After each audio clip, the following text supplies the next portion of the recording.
أعوذ بالله من الشيطان الرجيم.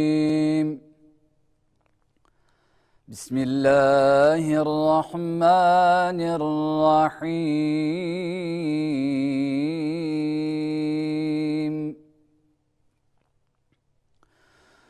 الرحمن علم القرآن خلق الإنسان علمه البيان.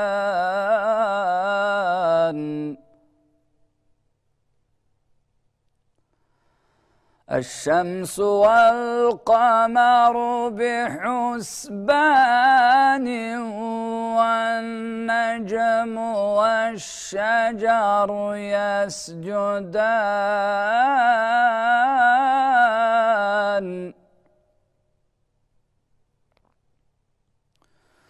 والسماء رفعها ووضع الميزان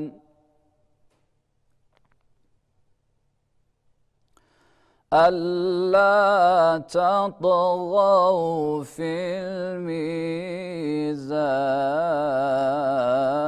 الميزان. بسم الله الرحمن الرحيم. الرحمن علم القرآن خلق الإنسان علمه البيان.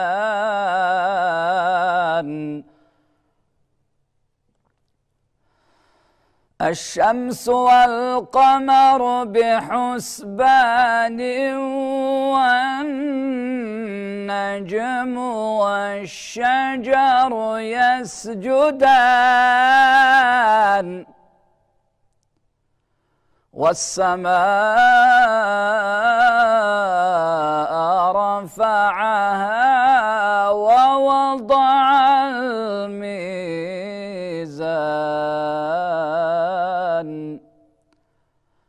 ألا تطغوا في الميزان.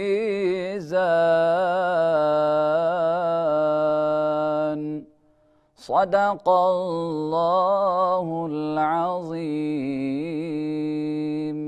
Bismillahirrahmanirrahim. Değerli izleyiciler, hepinizi Yüce Allah'ın selamıyla selamlıyoruz. Yeni bir sahur bereketiyle karşınızdayız ve bu mübarek Ramazan ayının her dakikası, belki de bu ayda aldığımız her nefes çok kıymetli. Dolayısıyla şu kıymetli vakitlerde, şu bereket vaktinde en kıymetli mevzuları, en kıymetli hususları, konuları muhterem Mehmet Göktaş hocamla konuşuyoruz sohbet kıvamında. Geçenki bölümde hatırlarsanız zikir dedik, zikrin ehemmiyeti, Allah'ı zikretmenin önemi, bu konu üzerinde hocam bahsetmişti. Şimdi de biraz daha detaya girmek istiyoruz. Önemli bir mevzu. Çünkü yani biz zikirle varız. Müslüman zikirle hayatını idame ettirir, devam ettirir. Hayatının her alanı bir şekilde zikirle doludur Müslümanın. Belki de Müslümanın zikretmediği bir yani gerçekten de aktivitesi, bir faaliyeti, yani hayır anlamında, müsbet anlamda herhalde yoktur diyebiliriz. Mutlaka orada bir zikri var. İbadetler zaten baştan sona zikirle dolu. Yani şu mübarek Ramazan ayında bu zikirler de özellikle artırılmaya çalışılır. Yani mesela teravihe gideriz, aralarda zikirler çekilir, salavatlar getirilir. Ve hakeza yani bu Ramazan ayında da zikri artırmak, ki Kur'an-ı Kerim'in kendisi zaten baştan sona zikir. Dolayısıyla hatimlerin her biri bir zikir. Şimdi hocam dedik ki hayatımızda zikrin geçmediği yani bir yer yok gibi. Selam bir zikir. Besmele ile yemeğe başlıyoruz, içiyoruz veya yemekten kalkıyoruz. Elhamdülillah diyoruz. Bunlar hepsi zikir. Bunlarla emredilmişiz yani. İşte yemeğe başlarken Bismillah de ve sağ elinle ye diyor. Hadis-i şerifte öyle söylüyor. Veya mesela selam öyle bir zikir ki yani almadığınız zaman bundan sorumlu tutuluyorsunuz. Veya vermediğiniz zaman vermediğiniz zaman da öyle. Öyle bir zikir bu. Peygamber Efendimiz Aleyhisselatü Vesselam'ın ismi anıldığı zaman, adı anıldığı zaman salavat getirmek zorundayız. Yani bunun lamı cimi hani ne diyorum şey yok, bunun toleresi yok, mecbur getireceğiz salavatı. Yani bazı zikirler var ki gerçekten yapılmadığı zaman bir kişiye bir sorumluluk da yüklüyor. Ve getirilmediği zaman, söylenmediği zaman.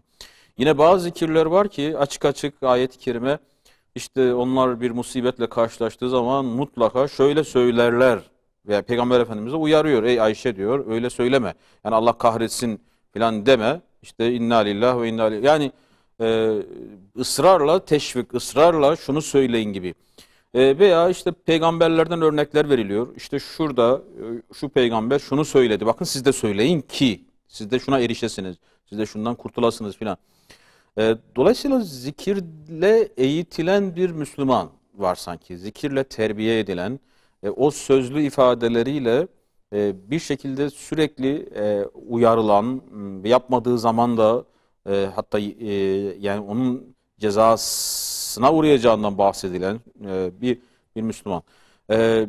Hangi zikirler mutlaka yani öncelenmeli, böyle hani nasıl diyelim böyle aşırı derecede üzerinde durulmalı, dikkat edilmeli.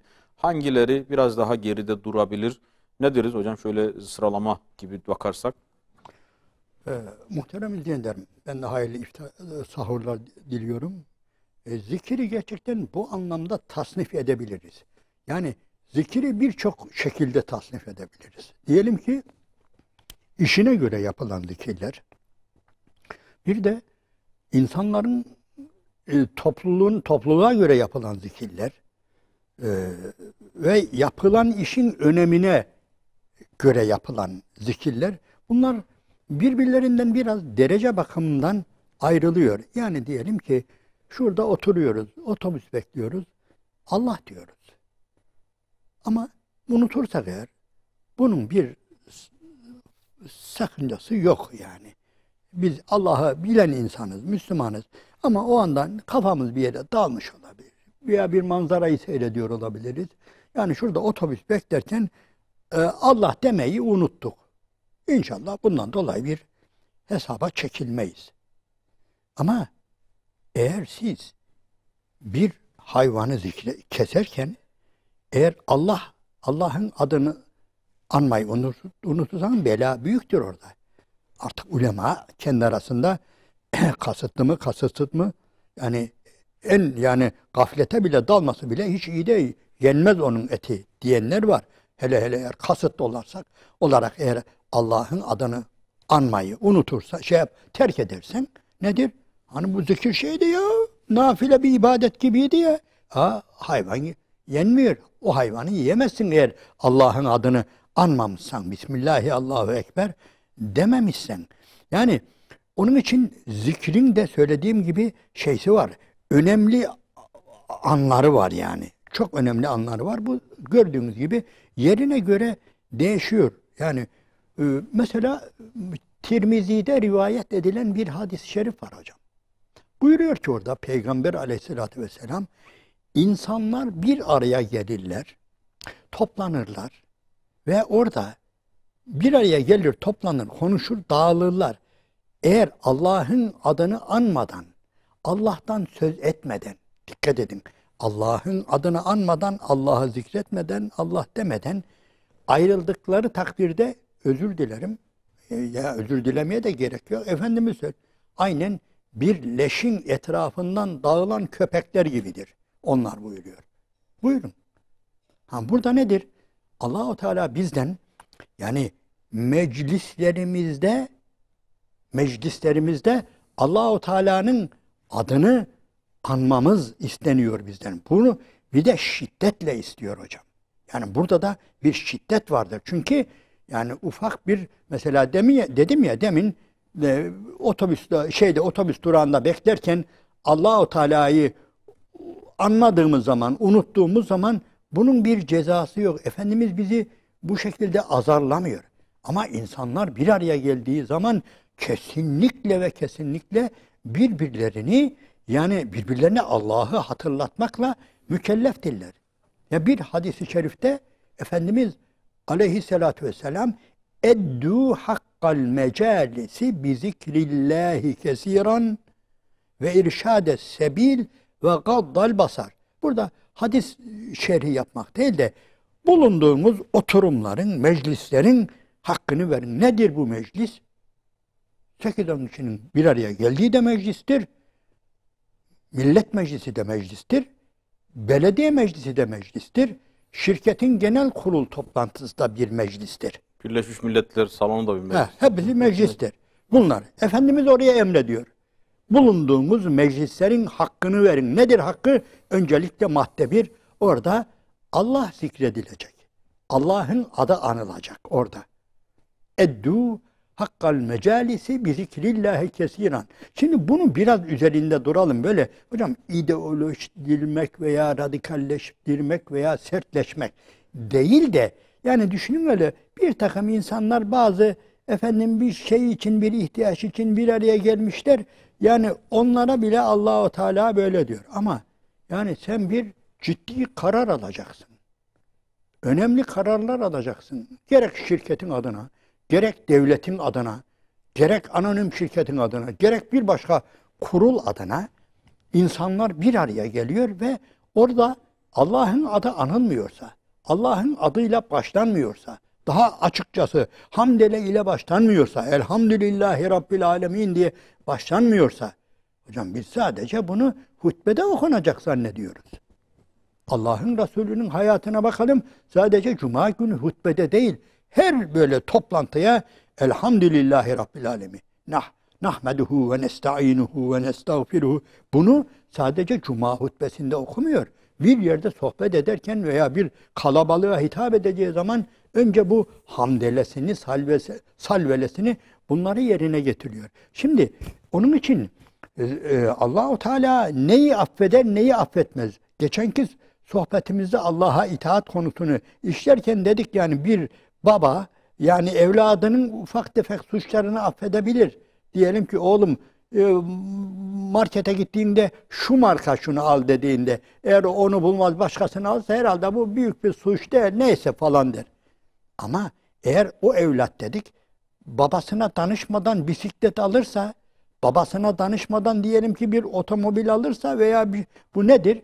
Yani bu daha büyük bir iştir. Onun için Allah-u Teala'yı zikretmenin de hocam böyle önemli şeyleri vardır. Önemli, değişik yerleri vardır. Allah tabir caizse Allah-u Teala asıl orada bekler. Kendinin isminin anılmasını, daha önemli yerlerde anılmasını, yani biz bile isteriz. Yani hocam sizden bahsederken desem ya Özkan hocam geçen var ya işte diyelim ki ilahiyatların 3-4 tane dekanı, prof bir araya gelmişler. Sohbet ediyorlardı. Sohbette sizden bahsettiler. Yani sizin diyelim ki Rehber TV'deki falan programınızdan bahsettiler, ortaya koydular, konuştular desem. Yani bu bir sadece gurur, kibir veya bir şey değil de şöhret veya ne bileyim popüler değil de hocam siz buna sevinmez misiniz? Yani şu anlamda seviniriz ki demek ki ya ciddiye alıyorlar. Yani biz de o zaman ciddi olmalıyız. Yani biraz daha iyi hazırlanmalıyız ki bizi sadece Ayşe Hanım, Fatma Hanım, Ahmet abi dinlemiyor. Bizi başkaları da dinleyip dikkat ediyor diye biz nasıl ki şey yaparsak, yani onların arasında sizden bahsedilmesi veya daha başka şöhretli veya önemli insanların sizden söz etmesi yani nedir? Sizin için önemlidir. Allah-u Teala da buna dikkat eder. Haşa kendi zatına yüceltme anlamında değil. Yani önemli görevlere gelen insanların Allah'ı zikretmesi daha büyük öneme haizdir. Onu demek. Ve önemli işler, önemli şahıslar. Yani söylediğimiz gibi. Yani tamam bir Bismillah diye yani sofraya oturmak var, kaşığı ağzımıza götürmek var, ekmeğe bölüp Bismillah demek var. Ama bir de Bismillahi Allahu Ekber diye bir hayvanı kesmek var. Arada fark var. Eğer ben sofraya oturduğumda böldüğüm ekmeği ağzıma götürürken Bismillah demeyi unutmuşsam onu özür dilerim, kusmak zorunda değilim. Yani tekrar Bismillahili evvelihi ve evsatihi ve ahirihi diye buna benzer bir şeyler söyleriz. Yani veya hatırlattığımız yerde söyleriz ve bundan kurtuluruz. Onun için muhterem hocam, demek ki insan olarak görevimiz bütün makamlarda, her yerde Allahu Teala'yı anmak, zikretmek. Yani eğer bir yerde bir memleket, bir köy, bir kasaba, bir şehir fethediliyorsa İslam orada önce bir ezan okur. Allahu Ekber. Allahu Ekber. Bundan sonra burada Allah'ın dediği olacak. Burada en büyük söz Allah'a aittir. En büyük hüküm Allah'a aittir. Hatır Allah'ın hatırıdır. Utanılması gereken, çekinilmesi gereken biri varsa o da Allah'tır. Sözüne dikkat edilmesi gereken, hükmüne dikkat edilmesi gereken biri varsa bundan sonra bu şehirde Allah'tır. Ha, düne kadar falan firavunun olabilir, falan komutanın olabilir ama burada artık, yani bu da bir zikirdir hocam. Yani abartmak değil de zikirden zikire yani farklılıklar vardır. Biz de o farklılıkları aslında düşündükçe biliriz hocam. Düşündükçe biliriz ve bize bir görev düşüyor. Bu görev nedir? Allahu Teala'nın adının anılmadığı yerlere Allahu Teala'nın adını götürmek hocam. Bu da Müslümanca bir iddiadır. Yani ben iddialı bir Müslümanım. Ben Allah'ın dinini yaymak isteyen bir Müslümanım diyorsak nedir? Onun adını götüreceğiz. Ukbe bin Atlas Okyanusu'na varan Ukbe bin Nafi miydi? Cebeli Tarık'ın o fethede varmış. Fas'tan Atlas Okyanusu bitmiş, deniz bitmiş, deniz gelmiş. Ondan sonra Allah'ım buradan öteye gitseydi yolum, oralara da senin adını götürecektim. Bu da bir zikir. Yani bu adam da Allah'ı zikreden bir adam. Yalnız onun zikri öyle. Bizim zikrimiz böyle. Onun zikri böyle. Yani zikir gerçekten, yani en hafifinden tutun böyle yükseldikçe yükselen ve ondan sonra nedir? Yani bir insanı ilahi kelimetullah bir zikirdir. Allah'ın adını yücelerden yücelere, yani her yere ulaştırmanın adıdır bizim davamız. Yani küçükten başlarız ama nedir? Bunu önemli olan yükseltmek, derecesini yükseltmek. Allahu Teala'nın adının anılmadığı yerlere Allahu Teala'nın adını götürmek, yani bizim ayrıca bir görevimizdir. Evet. Şimdi zikirler çoğu zaman insan davranışlarını yani olumlu yönde geliştirmek için de kullanılıyor. Yani bir yerde terapi vazifesi görüyor zikirler. Öyle değil mi? Yani öyle tabii. Bir la havle, öfke kontrolü için tavsiye ediliyor. La havle ve la kuvvete illa billah veya işte hasbunallahu ve ni'mel vekil.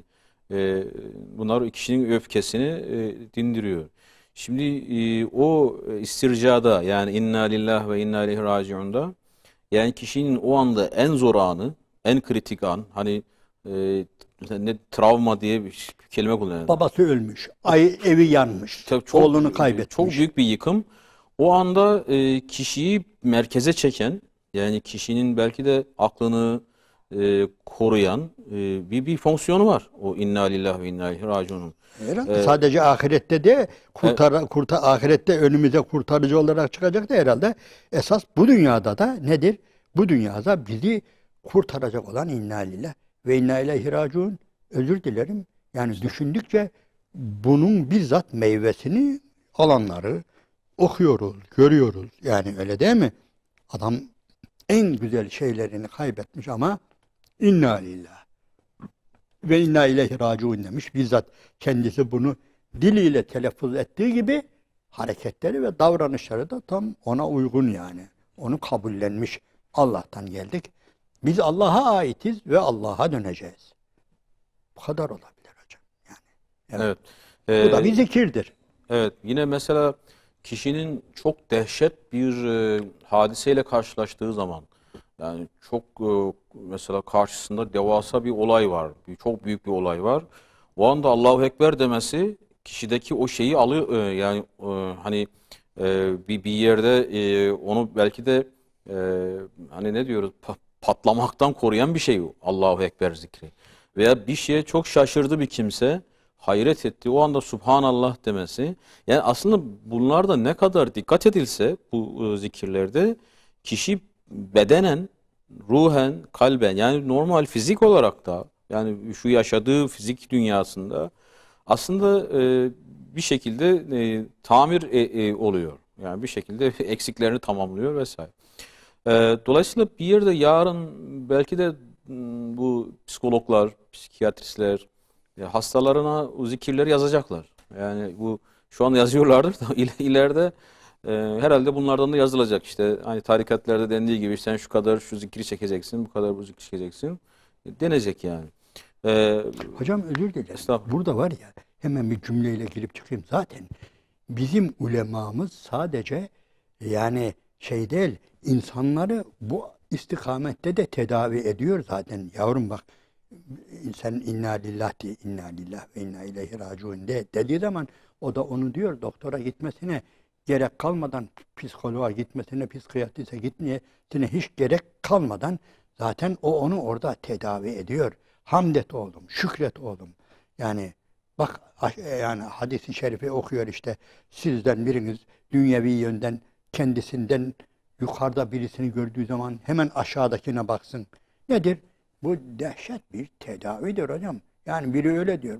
Sadece diyor, sadece bu hadis-i şerifi eğer insanlık bilse ve amel etse, uyguladıysa, yani komünizm diye, sosyalizm diye hiçbir şey kalmazdı diyor. Eğer bu sadece bu hadisi şerifi şey yapsa, yani bunun ahiretteki sevabı ayrı. Yani şu anda tedaviden bahsediyoruz ya. Yani zikirlerin insanoğluna verdiği şey, yani sadece bireylere değil toplumlara da böyle veriyor. Evet. Şimdi Kehf suresinde malumunuz yarın yapacağım bir şey için mutlaka inşallah de. Yani eğer unutursan o ayet-i kerime okuyoruz. Ve la tekulenne li şeyin inni fa'ilun zalike gada illa en yeşallah. Yani mutlaka inşallah diyeceksin. Şimdi yarın yapacağım bir şey için. Yine o 2 sayfa sonrasında mı işte o bahçe, Allah-u Teala kendisine güzel bir bahçe verip ortasına ırmaklar akıttığı ama nankör birisi, inkarcı birisi. Onu arkadaş uyarırken bahçene girdiğin zaman diyor maşallah demen gerekmez miydi? La kuvvete illa billah demen gerekmez miydi? Demek ki gerekliydi yani. Onu sadece hocam onun dediği, dikkat ederseniz, bir dua tavsiyesi değil. Allah'tan bilmeli değil miydin? Bunu verenin Allah olduğunu ikrar etmeli, telaffuz etmeli değil miydin? Kabullenmeli değil, itiraf etmeli değil miydin? Bu bahçeyi veren, bu yağmuru yağdıran, bu üzümleri, bu ağaçları, bu hurmaları bitiren Allah'tır demeli değil miydin? Yani sadece basit bir dua de, o dua ile biz neler yapıyoruz? Evet. Ama yani Peygamber Efendimiz Aleyhisselatü Vesselam da bizzat bunu tavsiye ediyor. Yani kardeşinizde güzel bir hal gördüğünüz zaman, güzel bir şey gördüğünüz zaman maşallah deyin, barekallah deyin. Yani hayatta söylememiz gereken, günlük hayatta söylememiz gereken zikirler arttığı zaman o toplumda aslında İslam'ın faydası, doğrudan o topluma faydası ortaya çıkıyor diyebiliriz herhalde. Eğer o zikirler azalmışsa o zaman İslam o toplumu yani o toplum İslam'la çalışmıyor. Yani bir vücut var fakat bu vücut sanki felçli gibi. Dolayısıyla İslam'ın bir toplumu ilerletmesi o toplumun o zikirleri ciddi bir şekilde yani söylemesiyle hayatın alakalı. içine katma, yoğurmasıyla alakalı. Yoksa selam vermeyen bir komşu, selam vermeyen bir arkadaş mesela çok garip bir kişidir eğer selam vermiyorsa. Yani bir İslam toplumu için çok acayip bir şeydir. Ya tıpkı ezan okunmayan bir yerdeki gariplik gibi. Yani zikir yoksa orada gerçekten bir tuhaflık var.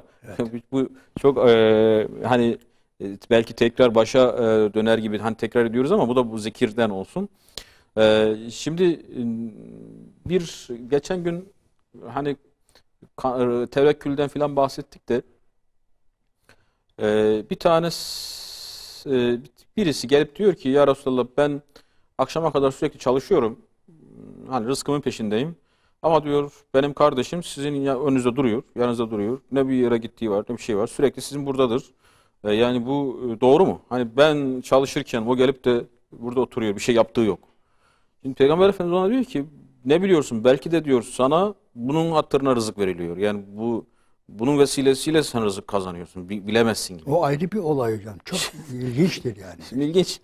Ben geçen yani konu belki farklı yöne kayar diye oraya girmedim ama şimdi zikirle dünya rızkı arasında da doğrudan bir bağlantı var. Yani ayet-i kerimelerde de öyle söylüyor, değil mi? Yani Öyle tabii. zikrede dedin ki rızkınız çoğalsın. Yani Evet. yani şey olarak söylüyorum, özet olarak söylüyorum. Dolayısıyla zikri eğer kişi maddi menfaat için bile düşünse, hani yani dünyevi bir menfaat için söylemek değil ama maddi menfaat için bile düşünse yine zikretmesi lazım. Evet. Dünyevi bir karşılık için de olsa yine zikretmesi lazım. Zikirde böyle bir şey var.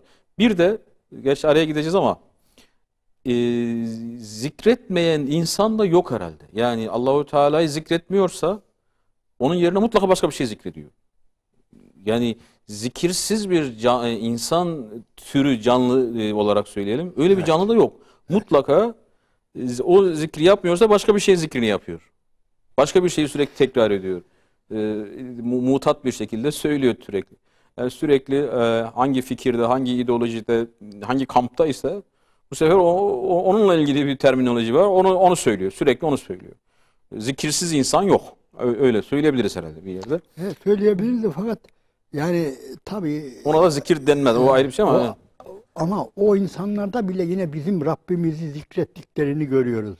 Yani diyelim ki güzel Müslümanlar kadar olmasa bile en cahilleri bile yerine geri geldiğinde Allahu Teala'dan az çok Allahu Teala'yı şey yapıyor. Ya zorunluluk olduğu yerlerde ya başka böyle mecbur kaldıkları yerde Allahu Teala'yı. O meşhur bir espri var. Hani birisi yazmış.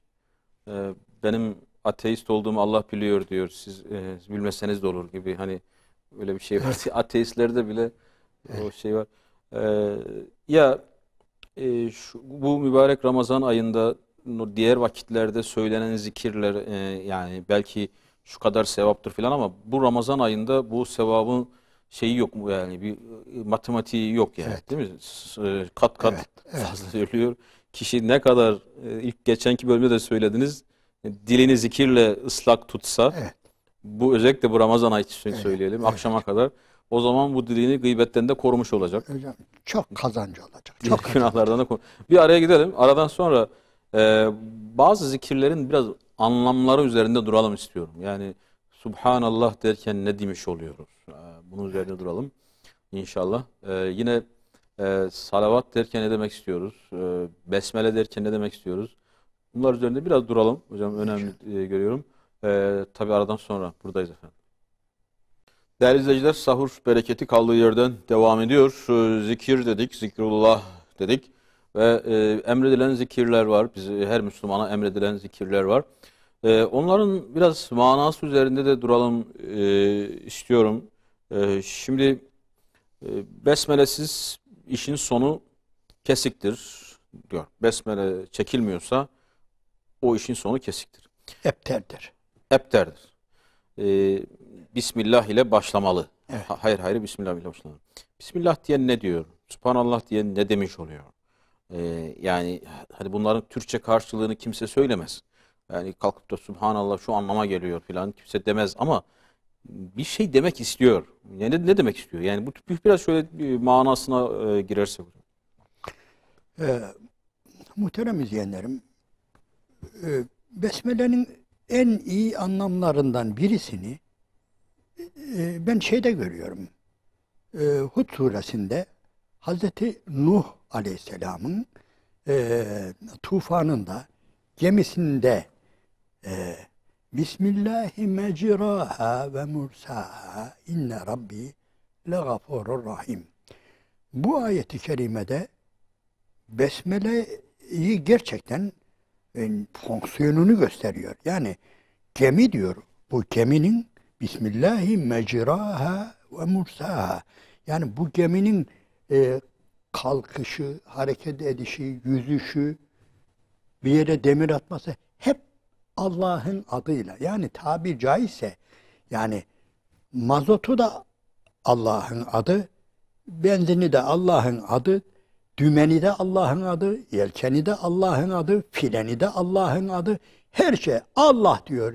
Yani böyle bir gemi üzerinde bu kelime gerçekten çok müthiş bir kelime. Yani o ayeti kerimedeki Bismillahi mecraha, mecraha, mecra kelimesini biz de biliyoruz. Bir de cereyan edişi, yani yürüyüşü, yani bir rüzgarın esişi gibi, yani geminin hareketine cereyan diyelim. Şimdi hayatımıza uyguladığımız zaman, yani bu sadece bir başlama değil. Genellikle biz besmeleyi başlama anlamına biraz daha çok kullanıyoruz. Tabii berekettir. O ayrı bir olay. Yani Allah'ın adıyla başlamak. Allah'ın adını oraya katmak nedir? Allah-u Teala'nın oradaki payını göstermek, hissesini göstermek. Yani bu nimet, yani bu benim bileğim de Allah'ın verdiği kuvvette çalışıyor. Onu çevireceğim makineyi de Allah bana verdi. Yani sonra onu icat ederken işte insanoğlunun her şeyi düşünebiliriz yani. Bir besmelenin içine her şeyi sığdırabiliriz. Her konuda bu böyle. Ama bir de bunun şu anlamı da var hocam. Eğer düşünürsek, ben eğer bir şeye besmele ile başlamıyorsam başlanmamalı. Yani bir şeye besmele ile başlanmak caiz değilse, yani besmele bir anlamda yaptığımız işin meşruiyetini de gösteriyor. Sen harama besmele çekemezsin. Yanlış yola besmele çekemezsin. Yani bir yeri soymak için besmele ile hareket edemezsin. Yani Bismillah diyorsan, yani hem Allahu Teala'nın verdiği gücü, kuvveti, her şeyi ikrar ediyorsun, yardımını diliyorsun. Bir de benim bu yaptığım da doğrudur ha, Rabbimin razı olduğu bir şeydir demek istiyorsun. Eğer diyemiyorsan, başladığın halde yani onu hiç başlama. Yani nedir? Besmele çekemediğin bir şeye başlamayacaksın. Çünkü o şeydir. Ha ama besmele nedir? Besmele özür dilerim. Yani eşinle beraber olurken de besmele çekeceksin. Ama hayvanı keserken Bismillahirrahmanirrahim demeyeceksin. Yani Bismillahi Allahu Ekber diyeceksin. İşte burada biraz daha işin içine yani detay ve ilim giriyor. Burada bunu da söylemekte fayda var. Yani nedir? Bismillahi Allahu Ekber diyeceksin. Bismillahirrahmanirrahim dersen, Rahman ve Rahim olan Allah'ın Rahman ve Rahim oluşu orada, ya o zaman niye kesiyorsun ya, dur ya, madem öyle değil mi? Öyle bir şey çıkıyor ortaya. Ama Allah da bunu bize vermiş. Bu bizim için bir helaldir. Bize rızık olarak vermiştir. Bize müsahhar kılmıştır. Ama orada Rahman, Rahim adı de öteki isimlerini kullanacaksın veyahut da sadece Bismillahi Allahu Ekber diyeceksin. Atarken de, yani şeye sıkarken de, yani av, bir şeyin helal olan bir avda kurşun sıkarken, ok sıkarken de yani bu şekilde Allah'ın adını bu kadar anacaksın. Yani Rahman ve Rahim değil. Ha, ayrı bir detaya girdik de, yani besmele bizim yani gerçekten öncelikle şeyimiz, ibremiz yani. Bize doğru yolu gösteren, yani doğru yolu bir anlamda vicdanen de biliriz hocam. Eğer ne kadar şey olsak da, biz eğer bir yere besmele çekiyorsak Allah'ın izniyle o işin hem meşru olduğunu biliriz, hem Rabbimizden işimizi rast getirmesini de istemiş oluruz. Allah'tan güç, kuvvet de istemiş oluruz.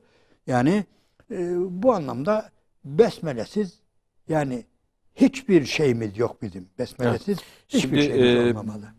Belkıs gelen mektubu yanındakilere irdelerken, yani açıp okurken özellikle orayı söylüyor. Diyor ki mektubuna diyor Bismillahirrahmanirrahim ile başlamış diyor. Süleyman mektubuna böyle başlamış. Şimdi yani o mektubundaki Bismillahirrahmanirrahim'i bir ayrıntı olarak görmemiş. Yani hani biz şu an mektup yazarız, kitap okuruz. Hepsinin kitabının başında besmele vardır. Bizlere de normal. Yani zaten bu bir teamüldür. Yani besmele ile başlar falan, ama onun özellikle dikkatini çekmiş yani. Bu Evet. ne var orada? Yani iki devlet başkanı ve bir devlet başkanı birine bir mesaj gönderiyor. Resmi bir belge bu. Ve burada besmele var. Şimdi bir de Yusuf Kaplan'ın tespit ettiği, sanırım o ortaya çıkardığı ya da biz ondan belki de fark ettik. Kant'ın yazdığı doktora tezi Artık bundan herhalde bir iki asır önce filandır. Doktora tezinde besmele var. Bu Almanca sanırım yazılmış. Doktora tezinin üzerinde besmele yazıyor Avrupa'da. E, Bir yerde hani besmeleyi hani kimdi o yerde bulup da o besmeleye hürmet ettiği için veliler arasında saydığımız meşhur bir veli de var. Evet. Besmele hürmetinden dolayı. Besmele burada dursun hocam. İzahınızla yetinelim. Subhanallah'a gelelim. Hocam şeye bir cümle ekleyeyim. Ne anladığıma. Tamam, Belkıs'ın. Buyurun. Belkıs'ın. Çünkü orada yani benim acizane düşündüğüm aydınlatılması gereken veya da bilinmesi, ilave olarak bilinmesi gereken bir şey var. Yani innehu min Süleymane ve innehu bismillahirrahmanirrahim. Orada bu şekilde bu ayeti kerime böyle. Yani Belkıs şunu diyor. Dikkat edin, karşımızdaki sadece böyle bir imparator değil. Karşımızdaki böyle sadece askeri şunu bunu güçlü olan bir komutan, bir melik, bir padişah falan değil. İşin içinde başka bir şey var. Dikkat edin. Bu innehu min Süleymane ve innehu bismillahirrahmanirrahim. Yani o Rahman ve Rahim olan Allah'ın adıyla bu. Ona göre dikkat edelim. Yani haddimizi bilelim. Bir suç işlemeyelim ha. Büyük bir hata yapmayalım. Yani başka bir devlete falan devlet bize savaş ilan ediyor. Res çekmek şu bu falan. Aman ha biz yanlış yani yaş tahtaya basmayalım. Bu çok büyük bir olayla karşı karşıyayız ha. Belkıs akıllı bir kadın zaten onun için göndermiştir. Yani Hazreti Süleyman bu mektubu ve o besmele onun için hocam o Hazreti Süleyman'ın besmelesi daha ilginç bir yer. Daha ilginç bir fonksiyonu yapıyor. Evet. Yani şey değil. Yani ben sizi varırım, alırım, iyi bilin. Ben varırım, sizin her şeyinizi oradan alırım ama bu benim sadece gücümle, kuvvetimle, saltanatımla izah edilecek bir şey değildir. Rabbimin bana verdiği Rabbimin verdiği bir güçtür zaten. O Belkıs'ın tahtı getirilince hâzâ min fadlı Rabbi. Bu benim Rabbimin fazlı keremidir bana ve benim ashabıma verdiği böyle bir şeydir diyor. Onun için hocam Besmele'de evet. İnnehu min Süleymane ve innehu evet. Bismillahirrahmanirrahim böyle bir şey var. Evet. Şimdi Subhanallah hani bunların önemine binaen herhalde namazların sonunda işte belli sayılarda bu tekrar ediliyor. Subhanallah Allahu Teala'yı tenzih etme, yüceltme, her türlü kusurdan beri kılma. Bunda şöyle biraz hikmet ararsak yani Subhanallah deyince ne demiş oluyor insan? Yani bunu ki tesbihte temel şey bu. Bunun eklemeler var. Subhaneke diye ve Subbuhun Kuddusun ve Subhanallah ve Bihamdi diye eklemeler var. Subhanallah ve Elhamdülillah ve La ilahe diye başlıyor. Subhanallah üzerinde şöyle birkaç cümlede söylersek hocam. Şimdi muhterem izleyenlerim, Subhanallah biz Allah'ı tesbih etmekle de mükellefiz. Nedir? Biz bunu Kur'an bize emrediyor. Dikkat edin kaç tane bunu emreden ayet var. Sebbihisme rabbikel ala fesebbih bihamdi rabbike vestağfirhu innehu kâne tevvâba ve içeride sebbaha lillahi ma fis semavati ve ma fil ardı sebbaha lillahi yusebbihu lillahi ma fis semavati o kadar çok ki hem surelerin başında çok hem de surelerin içinde biz tesbih etmekle mükellefiz. Tesbihat yapmakla da sevabını yine bir tarafa bırakalım. Ben birkaç konuşmada, Kur'an iklimi programındaki konuşmamda bunu dile getirdim. Bunu anlıyorum. Şimdi hocam biz Allah'ı tesbih etmekle yani Sübhanallah demekle en kısacası biz dünyadaki bütün sapkın inançlardan ayrılıyoruz hocam. Dikkat edin. Ne kadar ideoloji varsa hatta Allah'a inanan, Allah vardır diyen ama Allah'a hakkıyla iman etmeyen, gereği gibi iman etmeyen, eksik iman eden ne kadar din varsa başta Hristiyanlık olmak üzere ondan sonra Yahudilik o kadar değil hepsinden ayrılıyoruz. Yani ideoloji, deizmden ayrılıyoruz. Sonra işin bir başkası filozoflardan da Yani okuduğumuz filozoflardan büyük bir kısmı yani adına başka bir şey dese de Allah diyor. Allah vardır diyor. Bir şeyler diyor isimlerine. Yani Aristo bir şey diyor ama bizim bildiğimiz Allah'ı diyor. Ama eksik. Yani bizim iman ettiğimiz Allah'tan eksiklikler var orada. Onun için biz bunu, tesbihatı biz bunun için getiriyoruz. Yani tesbihat, şimdi en basitine geçelim. Hocam bir insan, tamam sizin o söylediğiniz namazlarda, şurada, burada, yani namazın sonunda falan, onu bırakalım. Normal bir Müslüman, özellikle keşke biraz bir Araplar, nerede Sübhanallah derler? Biz nerede Sübhanallah deriz? Namazda de Sübhanallah, Fesübhanallah. Şimdi o sahneleri hatırlayalım. Sıradan bir insanın ibadetlerin dışında durup dururken Sübhanallah, nerede deriz biz onu? Çok ilginç bir şey gördüğümüzde, şahane bir şey gördüğümüzde, çok şahane yaratılışa sahip bir şey gördüğümüzde Fesübhanallah. Şu kuşa bak ya, şu hayvana, Sübhanallah, Sübhanallah. Nedir? Burada biz şunu ikrar ederiz.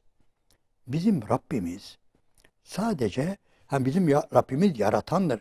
Şu gördüğümüz her yerde her şeyi yaratandır ve bizim Rabbimiz öyle bir Rabbdir ki kainatta, uzayda onun dahlinin olmadığı, müdahale etmediği, iğnenin ucu kadar bir şey yok, yaratılmış bir şey yok. Bir de olay da yok hocam.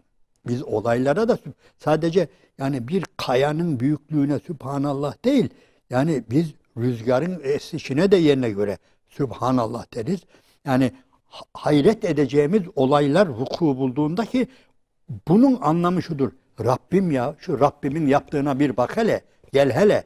Yani bu nedir? Bu bir itiraftır. Sübhanallah aynı zamanda Allahu Teala kainata müdahale edendir. Kainata hiç durmadan müdahale edendir, yönlendirendir. Her şeyi yapandır.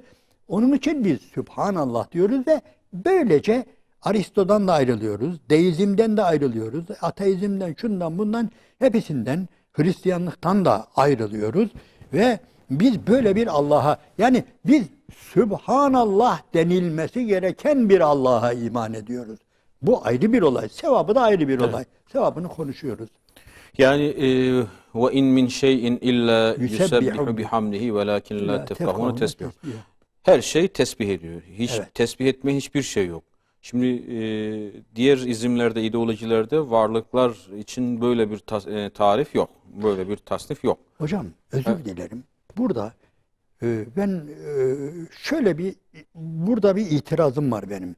Şimdi mesela Hazreti Davud yüsebbihne bit-tayr, yüsebbihne ma'ahu, yani Davud'la beraber dağlar da zikredermiş, tesbih edermiş. Allahu Teala öyle diyor. Yani Davud'la beraber, yani kuşlar ve dağlar ve kuşlar da Davud'la beraber Allah'ı tesbih eder diyor.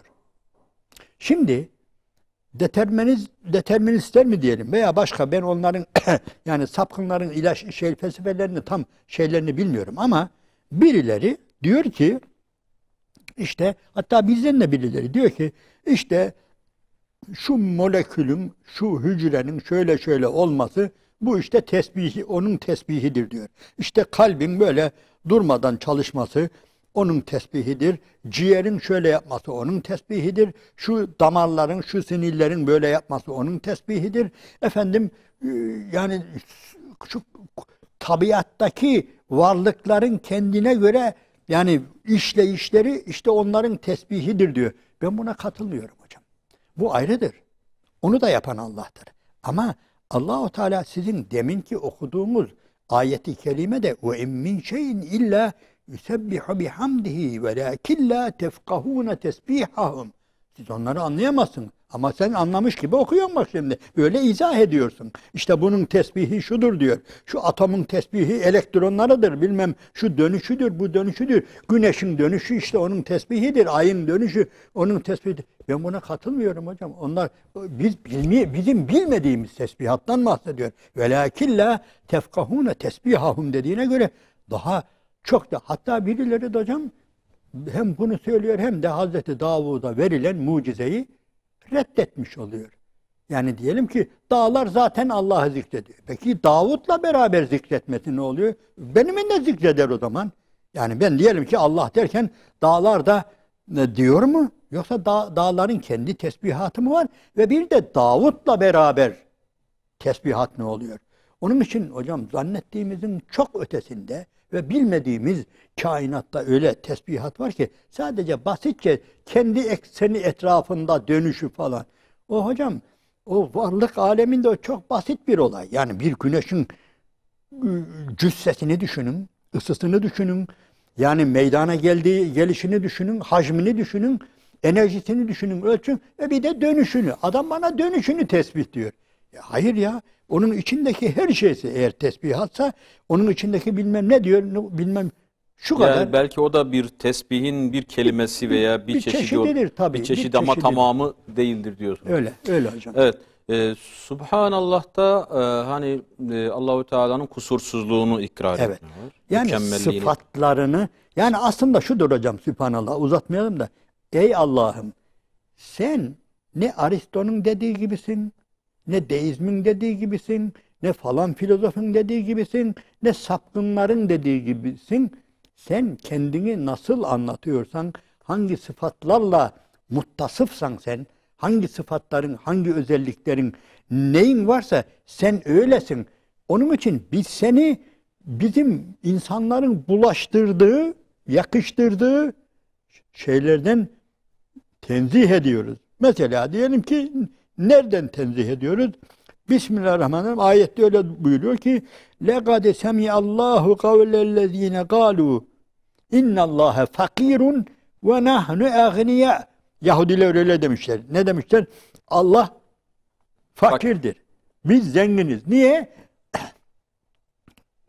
Adamların kafası şeye iyi çalışıyor. Yani alışverişe, faize de diyor ki, çünkü diyor Allah diyor Kur'an-ı Kerim'de, bunu Peygamber Efendimiz'e diyorlar Müslümanlara, ha. Çünkü diyor in tuqridullaha garden hasenen, yani kim işte Allah yolunda garzı hasen, Allah'a ödünç verecek kim diye ayetler var ya. Bak Allah ödünç istiyor bizden diyor. Kendinde kalmamış diyor. Yani düşün hele. Yani nedir? Şimdi biz Sübhanallah demekle Allah'ım sen o Yahudilerin falan dediği gibi fakirlik falan pişman. Vallahul ganiyyu ve entumul fıkara. Yani Allah ganidir ve fakir olanlar sizlersiniz. Biz bunu demiş oluyoruz. Buna benzer yakıştı. Kimle yakıştırmışsa Allahu Teala'ya, haşa, Allah'a yakışmayan ne kadar sıfat yakıştırılmışsa tarih boyunca, gerek Kureyşlilerin, gerek dünyanın başka yerlerindeki düşünce akımlarının falan yanlış Allah tanımları var ya, tabiri caizse. Biz onların hepsini Allah'ım sen senin dediğin gibisin. Bizim dediğimiz, bizim zannettiğimiz gibi de sen kendini nasıl şey yapıyorsan, anlatıyorsan, nasıl tasvip ediyorsan, sıfatlandırıyorsan sen öylesin Allah'ım demek. Evet. Yani bir Sübhanallah'ı hocam bir şey basit görmeyelim yani. Ya bir de şu yok mu hocam? Şimdi Subhanallah dediğimizde evet Allahu Teala'yı her türlü noksan veya yanlış nitelemelerden, böyle vasıflandırmalardan tenzih ediyoruz. Bir de ya Rabbi sen kusursuzsun, kusurlu olan biziz. Yani biz kusurluyuz. Öyle. Şimdi şu an hani günümüzde aşırı derecede bir egoizm, bir bencillik, bir enaniyet var ya. Biz sanki biz her şeyi iyisini yapıyoruz, mükemmelini yapıyoruz. Bakın bilimimiz şöyle, teknolojimiz böyle. Şimdi bu insan ben kusurluyum, sen kusursuzsun. Ben kusurluyum, sen kusursuzsun demeli ki biraz ayakları yere bassın yani. Yoksa böyle böyle gidecek. Son 3 dakikamız. La ilahe illallah. Şimdi en sonunda mı geldik buna? Hayır, en başta da oradaydık da. Eftalü zikri la ilahe illallah diyoruz. Veya benim veya benden önceki bütün peygamberlerin işte en faziletli zikri sözü la ilahe illallah'tır. La ilahe illallah diyen kurtulur. La ilahe. Şimdi çok fazla felsefe yapmışız. Yok la şuydu, illa buydu, önce şu vardı, bu vardı filan. Tamam onlar da yani illaki faydalı ama la ilahe illallah'ta zikir yönüyle ne var? Yani ne demiş oluyoruz? Yani la ilahe illallah, la ilahe illallah. Bunu tekrar etmekle ne demiş oluyoruz? Şöyle birkaç dakikada ona girelim, çıkalım. Hocam burada görebildiğimiz kadarıyla felsefe yapmak, sözü çoğaltmak değil de insanoğlu zayıftır. İnsanoğlu hep sıkıştığı an, ki sıkıştığı anlar da çoktur, ha, böyle az değildir. Darda kaldığı, aciz kaldığı anlar çoktur ve mutlaka birisine sırtını dayamak, birisine sığınmak, birisinin elinden yapışmak istemiştir tarih boyunca. Çünkü ve hulikal insanu daifa. İnsan zayıftır. En kuvvetli zannettiğin bir insan bile zayıftır. Yani iyice zayıftır. Yani sözü uzatmayalım da alakası yok gibi de yani Hazreti Davud Aleyhisselam hani misafirleri geliyor ya pat diye peydah oluyor duvardan diyor. Açtılar diyor. Davud korkuyor. Davud'un korkma sebebi şu. Aleyhisselatü vesselam. Davud dev bir kral aynı zamanda. Hem peygamber hem ciddi bir kral ve öylesine korunaklı. Bir de bakıyor pat diye 2 kişi peydah oldu. Yani en kuvvetli zannettiğimiz bir insan bile en kuvvetli anında bile zayıftır. Onun için sığınacak birini aramıştır tarih boyunca. Allah'ı bilenler, Allah'a sığınanlar, Rabbim Allah'tır diyenler yani ne yapmıştır? Kurtulmuştur. Ama bir de bize şu söylenmiştir ki o insanların Allah'tan başka sığındıkları, el açtıkları, yalvardıkları, uğrunda eğildikleri, secdeye kapandıkları, dayandıkları onlar var ya, önce onları şöyle bir elinizin tersiyle bir şöyle iteleyin bakayım. Müslüman olabilmeniz için şu ana kadar insanların sığındığı, dayandığı ilah diye ne varsa onları şöyle bir la diyerek sıyırın, atın, ondan sonra konuşalım. Çünkü bütün bunlar Allah'ın hakkıdır. Yani el açılması gereken Allah'tır, uğrunda secde edilmesi gereken Allah'tır, korkulması gereken Allah'tır, sözü tutulması gereken Allah'tır, hükmü tutulması gereken Allah'tır. Önce bunu bir kabul edin. La ilahe illallah aslında çok büyük bir anlaşmanın altına atılan imzadır hocam. Yani bu imzayı illa böyle değil de çoğaltarak, baş ağrıtarak değil de yani aslında anlaması da kolay hocam. Konu kolay ama yani biraz detayla girilmesi lazım. Çünkü şirkin önündeki engel la ilahe illallah'tır. La ilahe illallah ihmal edildiği zaman birazcık ya eksik anlaşıldığı, yanlış anlaşıldığı veya sadece işte bunu söylemek şu kadar sevabımış falan deyip ama onun gerisinde yani anlamadan yaparsak bu biraz tehlike. Öteki zikirlere benzemez hocam. Sanırım bu konular sürekli konuştuğumuz konular ama farklı yönleriyle yine devam edeceğiz. Allah razı olsun. Çok teşekkür ediyoruz. Değerli izleyiciler, bugün de sahur bereketinin böylece sonuna geldik. Rabbim tuttuğunuz oruçları en güzel şekilde kabul eylesin. Yaptığınız hayır hasenatı en güzel şekilde makbul eylesin inşallah. Buluşmak dileğiyle efendim. Hepinize Allah'a emanet ediyoruz. Esselamu Aleyküm ve Rahmetullah ve Berekatuhu.